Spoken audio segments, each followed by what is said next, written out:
matter where you find yourself, no matter what kind of stuff is going on in your life, underneath it all, there may be actually all right.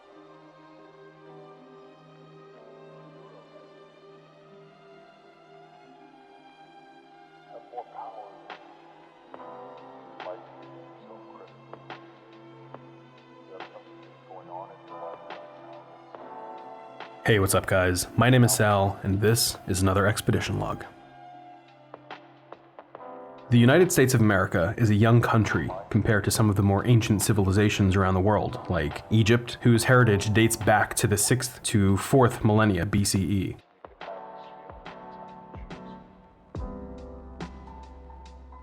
San Marino, which is the third smallest country in Europe, and it was founded in 301 AD. And even Italy, whose heritage goes back to the Roman kingdom, where no records even exist in a written form, but they're based solely in legend. Legend states that the Roman kingdom was founded around 753 BC, at the time while ruled by kings, ending with the kings being overthrown, and the Republic established around 509 BC. San Marino was even established to the point of making Abraham Lincoln an honorary citizen in 1861 at the start of his presidential term, and just 4 years before his assassination. In Europe, Asia, and Africa mainly, you can find countless structures that are hundreds to thousands of years old, still in use today. Namely and appropriate to this video, in Milan, Italy, you can find the oldest enclosed shopping mall ever built, constructed in 1877, the Galleria Vittorio Emanuele II by architect Giuseppe Mengoni. The mall is still standing to this day, and it's fully accessible to the public. I suggest you see this wonderful place. Being a young country, you would think that the United States of America would have nothing but well-kept, healthy buildings that still serve in the way they were intended. Unfortunately, that's not the case. Not only malls, but buildings and entire towns are falling, only to remain abandoned and to rot.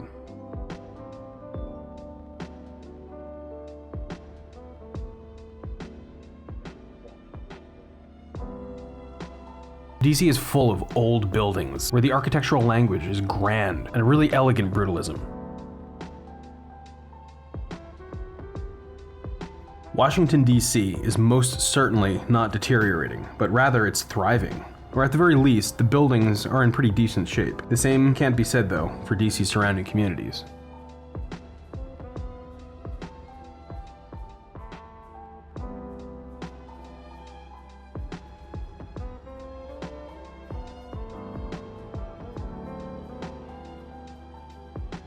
Washington, D.C. is rich with amazing architecture.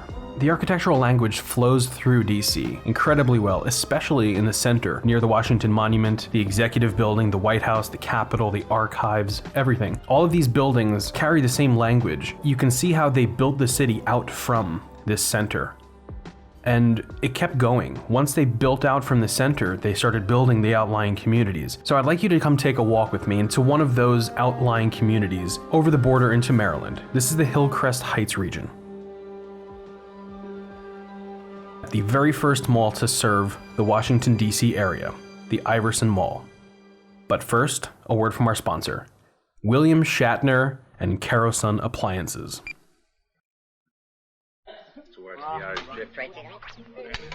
Okay, let's stand by here, please. Nice and quiet. No movement. Everybody find a place. Settle in. Here we go. Let's go to Bill. Okay, back it up, Randy. A little more. Okay, we're gonna zoom in. Let's now. roll, please. We'll never get wider than this. Okay. We have speed. Okay, we're knocked in now. Here we go. Ready and action. Oh, hi. I'm William Shatner, and I'm pleased to be part of this meeting as well as being a part of your... I'd like to do that whole thing again. Go on, take two. We have speed and action. Oh. But? Martin? You mean this? Okay, let's stand by. We'll go once again. Hi. I'm William Shatner. And I'm pleased to be part of this meeting, as well as being a part of your TV and print campaign. There's a lot of excitement ahead. Carranson's solution to keeping comfortable. I'm delighted to be part of the future of Carranza. I really am. Now I go.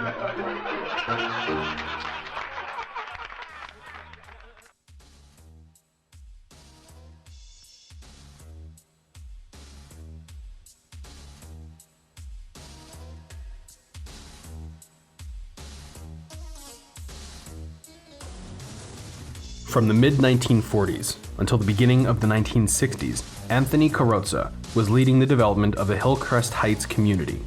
The homes he built were simple and garnered critical acclaim in the 1950s. Carranza, who was from D.C., began planning a shopping mall for the Hillcrest Heights area in the early 1960s. This would be the first climate-controlled enclosed shopping mall to service the Washington D.C. area. In 1965, construction began on the $10 million mall as a joint venture between the Carranza Construction Company and the Jack K. Management Company of Silver Spring, Maryland. After nearly 2 years, Montgomery Ward opened as the very first anchor on April 20th, 1967, and Woodward and Lothrop shortly thereafter as the second anchor. The mall had its formal dedication and grand opening on September 21st, 1967.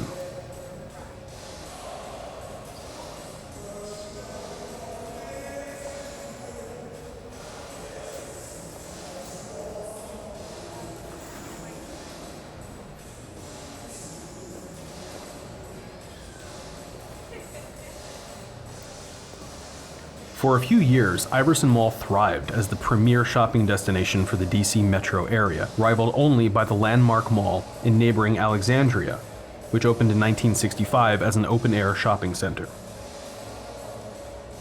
Landmark was then enclosed 25 years later, 1990. And you can see my previous expedition log, which I'll link in the description below, and I'll put a card up right now.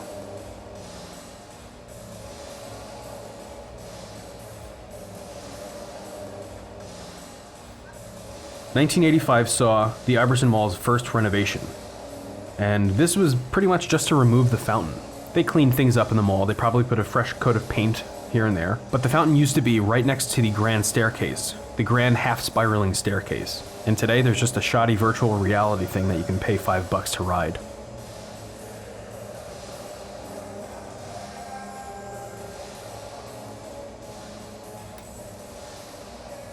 When I got to this mall the first time, it was right after I played a concert, so I had a black suit on. And I think I looked official because I just walked right into these mall guts and nobody said anything. And there were people around, there were people kind of watching me, so I just walked right in. Unfortunately, when I got to the very end, the door was locked, so I couldn't really go any further. These mall catacombs were disgusting. This was another one of the things that just made me think that this mall is just gross.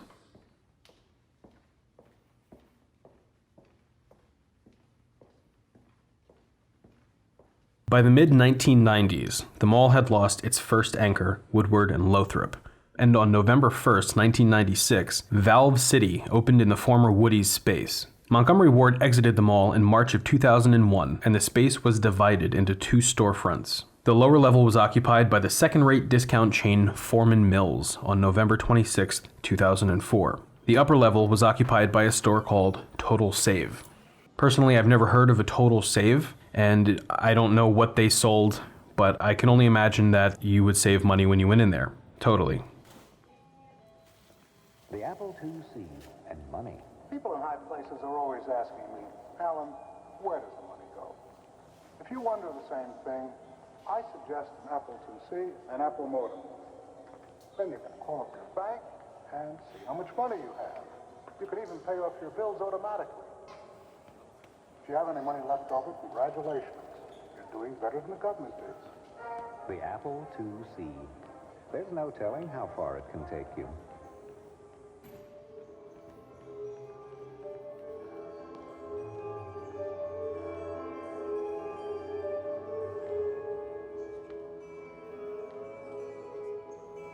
Of the two halves of the building, this side is most definitely the grimiest. This is the side that has the Foreman Mills, and you can tell that it's just less quality. They have a tag and title place, and I actually walked up to this guy with a legit question about my own license plate, and he had no idea what I was talking about. There's a salon, and not much else. There's an elevator that's broken, but this side is most definitely dated. If anything, I can imagine that they would just tear this side down and leave Foreman Mills and Rose's as independent anchors. If you look here in the garage, this is sort of what gave me the impression that this was sort of a just disgusting mall. I mean, there's just garbage everywhere, and this is what left me with that impression. While the interior is actually pretty clean, I thought that it was just pretty gross to have all that garbage laying around, and it just felt kind of grimy walking around there with all the tar on the walls from the exhaust from the cars going in and out of the garage and the garbage itself. That's sort of what left me with that impression that the mall was disgusting, but the interior is actually pretty nice. The coolest thing about this mall is that it's separated into two halves. Each side is connected by what looks like an airport terminal that straddles Iverson Street. And the traffic that goes in and out of Iverson Street also has the opportunity to go into the parking garages either way. So this mall really needs to capitalize on all the traffic it's getting.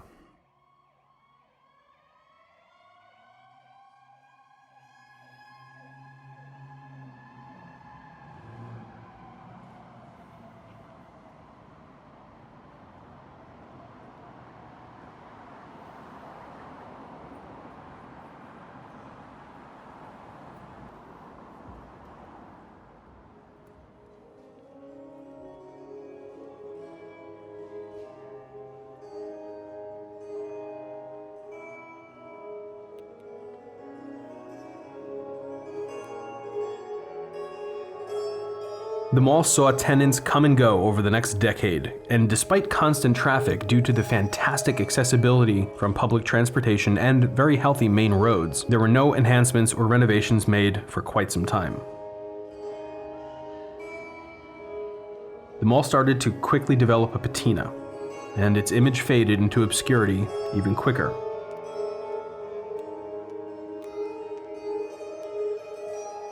DC area developer Jack Kay died in April 2013, and 1 year later, an estate sale was opened to liquidate his assets. In July 2014, Pikesville, Maryland-based America's Realty, LLC acquired the mall for $27 million at the estate sale.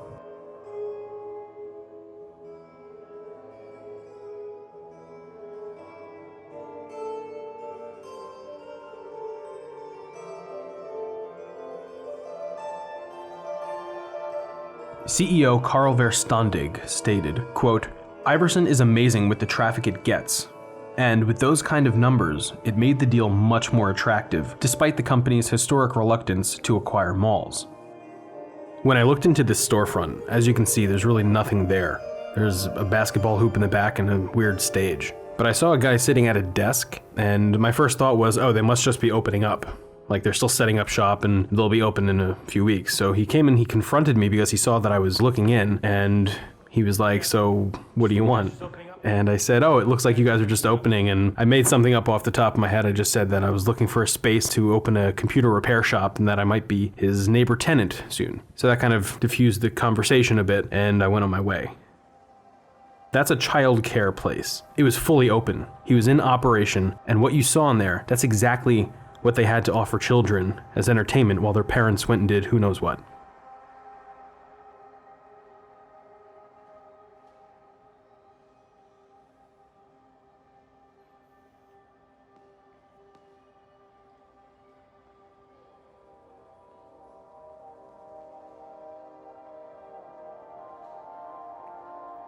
On Friday, September 23, 2016, Verstandig announced a $30 million renovation project as a joint venture between America's Realty and West End Capital, financed in part by a $4 million loan from the Prince George's County's Economic Development Incentive Fund.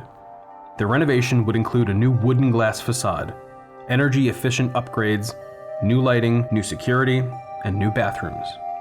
They were also in talks with Chipotle to bring the restaurant to the mall. West End Capital managing partner Jimmy Barter stated that the project to reinvigorate and completely reinvent the mall into the Shops at Iverson would be complete by the third quarter of 2017.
So I came back to the mall a year later, and here we are in 2018.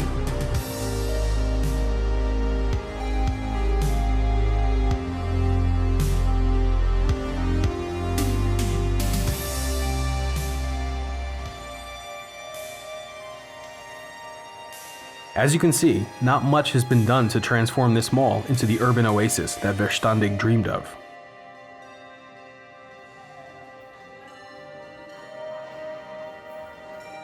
Aside from the mall straddling an entire street and being able to overcome that obstacle, I think the second coolest thing about this place are the awnings that are in front of each of the entrances, underneath and in the back of the garage. They have this really old-timey feel with the light bulbs exposed, and it just reminds me of some old theater, and it just makes me feel like I'm about to go see a show.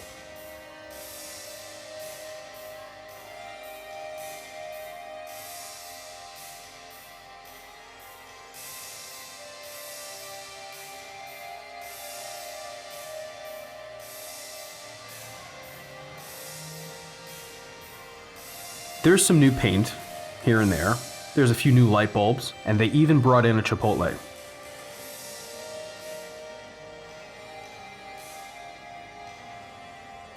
Now, I'm no developer, nor am I an urban planner or economist, but it can't be $30 million of work. There's no way. Although, I do think it was a decent chunk of that $4 million loan from the county, and perhaps a little smoke and mirrors.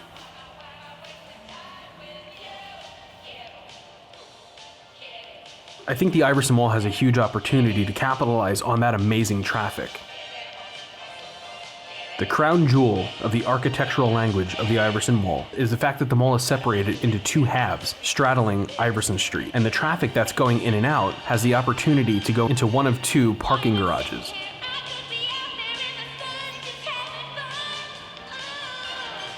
This mall is incredibly accessible, and it has a chance to capitalize on that.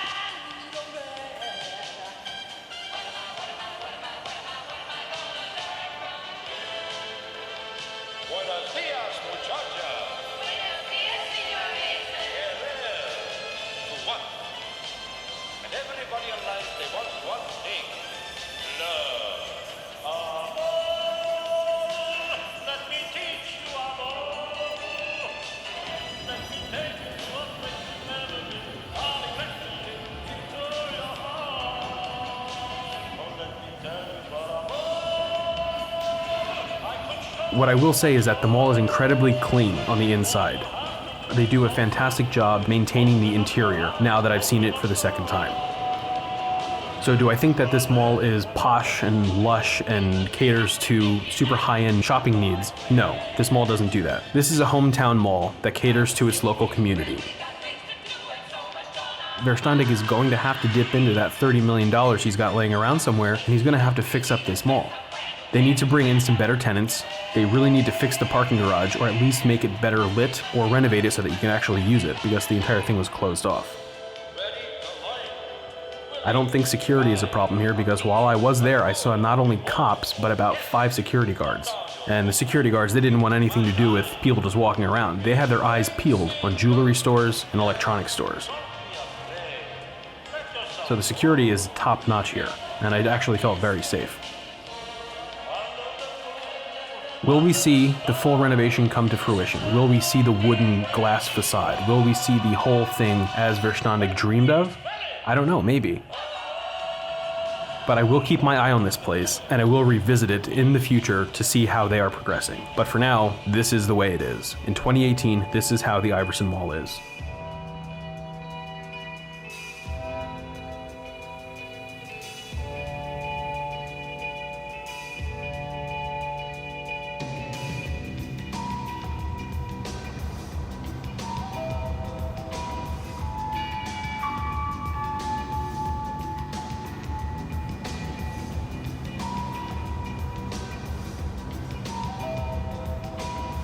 I want to thank all of you for watching this video. It's been a long time coming. I've been sitting on that 2017 footage for a long time now. I've been wanting to show this to you guys, but the reason I haven't released it was because they announced that renovation project, and I really wanted to see that through, to see if they would come through with it by the third quarter of 2017.